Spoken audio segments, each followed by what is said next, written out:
ये क्योंकि मेरे पास कुछ टाइम पहले एक फ़ोन आया था जहाँ पे वो सज्जन ने कहा कि उसने एक बॉम्बे हाई कोर्ट जज को वो कोर्ट रूम में वो अरेस्ट करने पहुंच गया था क्योंकि जज ने उसके केस में इनफाइनाइटली 3-4 साल से डिले कर रहा था और वो जज बाद में एक chief justice reforms in India. मैं डॉक्टर कपिल कक्कड़ आपका एक और वीडियो में स्वागत करता हूं। क्या आपको पता है एक आम आदमी, आप एक private citizen of this country, आप भी लोगों को अरेस्ट कर सकते हैं? क्या इस बात की आपको जानकारी है कि सेक्शन 43 ऑफ सीआरपीसी आपको ये एम्पावर करता है, आपको ये हक देता है कि आप एज प्राइवेट सिटीजन किसी को अरेस्ट कर सके। बट ये काफी राइडर्स के साथ है जो कि कुछ प्रैक्टिकल है, काफी इम्प्रैक्टिकल है और उससे ज्यादा कुछ चीजों में एम्बिग्विटी है। एम्बिग्विटी का मतलब है कंफ्यूजन है, ये बोलने की क्या कोशिश कर रहे हैं। तो पर अब मैं आपको ये कहना चाहता हूं कि अगर आपको किसी ने कुछ गलत किया है तो आप इस सेक्शन 43 सीआरपीसी का प्रयोग करके आप एज अ प्राइवेट सिटीजन भी अरेस्ट कर सकते हैं। तो देखिए ये सेक्शन 43 का क्लॉज क्या कहता है, अब आपके स्क्रीन पे है। Section 43 arrest by private person and procedures on such arrest. Point number 1 है, any private person may arrest or cause to be arrested any person who in his presence commits non-bailable and cognizable offense। ये non-bailable and cognizable offense के बारे में I will be talking to you shortly।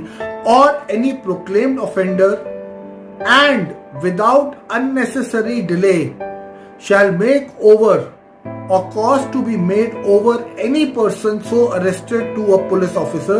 तो आप क्या कर सकते हैं, उसको अरेस्ट करके आप पुलिस ऑफिसर को उसको दे सकते हैं। और in the absence of a police officer take such a person or cause him to be taken in custody to the nearest police station। या आप उसको कस्टडी पे लेके नियरेस्ट पुलिस स्टेशन में लेके जा सकते हैं। अगर पुलिस ऑफिसर नहीं है तो आप प्राइवेटली भी किसी को अरेस्ट कर सकते हैं अगर आप एक प्राइवेट सिटीजन हैं। अब इसका हम पॉइंट नंबर 2 देखते हैं। चलिए देखिए पॉइंट नंबर 2 क्या कहता है। If there is reason to believe that such person comes under the provision of section 41, a police officer shall re-arrest him। इसका क्या मतलब हुआ, जब आपने उसको अरेस्ट किया, आपने या तो उसको पुलिस को हैंड ओवर किया, पुलिस स्टेशन में हैंड ओवर किया, तो वहां पे फिर पुलिस उसको फिर रीअरेस्ट करती है। सेक्शन 41 कहता है कि पुलिस को उस केस में किसी मैजिस्ट्रेट की परमिशन की जरूरत नहीं है अरेस्ट करने की, वो वैसे ही अरेस्ट कर सकती है। अब हम इसका पॉइंट नंबर 3 देखते हैं, ये भी आप थोड़ा ध्यान से देखिएगा। If there is reason to believe that he has committed a non cognizable offence. पहले पॉइंट नंबर 1 में we were talking about cognizable offence, now we are talking about non cognizable offence. इसके बारे में भी मैं बात करूंगा। And he refuses on demand of a police officer to give his name and residence or give a name or residence with such offer has reason to believe to be false, he shall be dealt with under the provision of section 42। but if there is no sufficient reason to believe that he has committed any offense, he shall be at once released। और जब वो police के पास जाता है, जब आप लेके जाते हैं, अगर वो अपने चीज़ों को नहीं ठीक तरह से बताता है, अपने एड्रेस नाम को भी छुपाता है, तो उस केस में भी उसको वहीं पे अरेस्ट हो सकता है।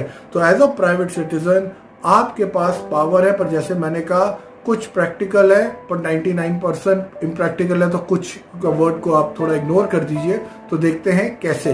अब फर्क क्या है, कॉग्निजेबल क्या है और नॉन कॉग्निजेबल क्या है, इसमें हम डिफरेंस देखते हैं। तो kindly look at your screen and see what the differences.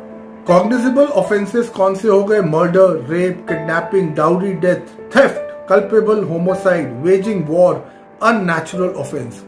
तो ये आपके हैं कॉग्निजेबल ऑफेंस, जिसके अंदर आप अरेस्ट किसी को भी कर सकते हैं। अगर आपको किसी ने चोरी, थेफ्ट भी इसमें लिखा हुआ है, अगर चोरी करी है तो एज पर दिस आप उसको भी अरेस्ट कर सकते हैं। अब आते हैं नॉन कॉग्निजेबल ऑफेंस पे। नॉन कॉग्निजेबल ऑफेंस कौन से हैं, अपने स्क्रीन पे आप देखिएगा। Assault, causing simple hurt, cheating, forgery, ये आपके नॉन कॉग्निजेबल ऑफेंस हैं। तो आप कॉग्निजेबल ऑफेंस हो तो आप कम से कम इस चीज को कर सकते हैं। अगर आपको लगता है किसी ने आपके साथ गलत किया है, चोरी करी है, तो आप इस चीज को यूज कर सकते हैं। तो आप सेक्शन 43 के तहत आप अरेस्ट कर सकते हैं। You have the powers to arrest specially in non cognizable offence cases. तो अब सवाल यह है आप क्या कर सकते हैं। आप सेक्शन 43 के अंदर भी लोगों को आप अरेस्ट कर सकते हैं, आप उनको नोटिस भी दे सकते हैं। इसके ऊपर मैं आपको रिक्वेस्ट करूंगा, रिसर्च करिए। इसके अंदर बहुत सारी चीजें हैं, बहुत सारे एंगल्स जोड़े हुए हैं। पर ये इसको एक एडवांटेज मिलता है कि अगर कोई आपके साथ गलत करे, आप कम से कम इसको यूज करने की कोशिश कर सकते हैं। You can go and at least try and arrest that person. आप ये भी कर सकते हैं कि आप उस आदमी को नोटिस तक दे सकते हैं कि अगर उसने आपके साथ गलत किया है तो अगर वो अपने गलत को ठीक नहीं करता है, आपके पैसे मारे या कोई थेफ्ट किया है, तो आप उसको अरेस्ट कर लेंगे। या आप 1 हफ्ते का नोटिस भी दे सकते हैं।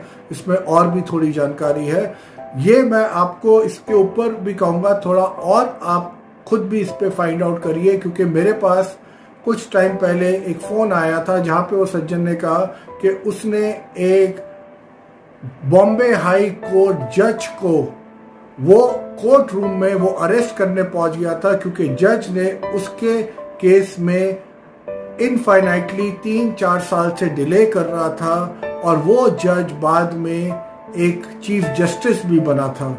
तो मैं फिर कहता हूं, ये सेक्शन 43 बिल्कुल दुरुस्त है, आप कर सकते हैं, बट इसके साथ कुछ राइडर्स हैं, उन राइडर्स को आप चेक करिएगा।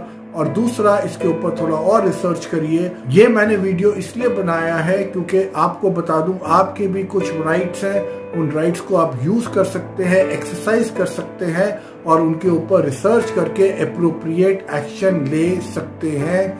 मैंने फिर ये सेक्शन 43 CRPC के अंडर मैंने ये आपसे बात करी है। If you like this video, kindly share it far and wide. Thank you so much.